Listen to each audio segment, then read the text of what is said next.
ಚಿಕ್ಕ ಹೃದಯಗಳು ಕಾಳಜಿ ವಹಿಸಲು ಕಲಿಯುತ್ತವೆ. ಒಂದು ಚಿಕ್ಕ ಗಿಡ, ಹೊಸ ಆರಂಭ. ಸಹನೆಯೊಂದಿಗೆ ದಿನದಿಂದ ದಿನಕ್ಕೆ ಹೊಣೆಗಾರಿಕೆ ಹೃದಯದ ಆಳದಲ್ಲಿ ಬೆಳೆಯುತ್ತದೆ. ನಮ್ಮ ಬಳಿ ಒಂದು ಚಿಕ್ಕ ಹಸಿರು ಗಿಡ ಇದೆ. ನೋನಿ ನಗುತ್ತಾಳೆ, ಮೋನಿ ಹೇಳುತ್ತಾಳೆ ನಾನು ಸಿದ್ಧ. ಅವರು ನಿಧಾನವಾಗಿ, ಶಾಂತವಾಗಿ ಮತ್ತು ಮೃದುತೆಯಿಂದ ನೀರು ಹಾಕುತ್ತಾರೆ. ಒಳ್ಳೆಯ ಹೃದಯದಿಂದ ಕಾಳಜಿ ವಹಿಸುವುದನ್ನು ಎತ್ತರಕ್ಕೆ ತಲುಪಬಹುದು.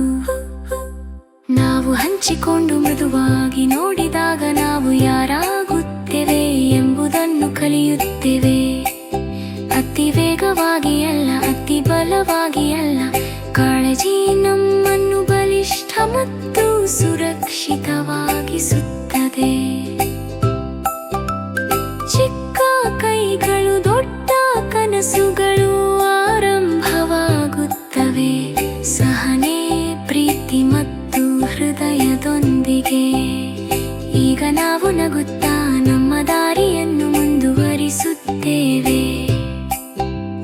ಗಿಡವು ದಿನದಿಂದ ದಿನಕ್ಕೆ ಬೆಳೆಯುತ್ತಲೇ ಇದೆ. ನೋನಿ ಮತ್ತು ಮೋನಿ ಇದನ್ನು ಕಲಿಸಿದರು. ದೊಡ್ಡ ಹೊಣೆಗಾರಿಕೆ ಚಿಕ್ಕದರಿಂದಲೇ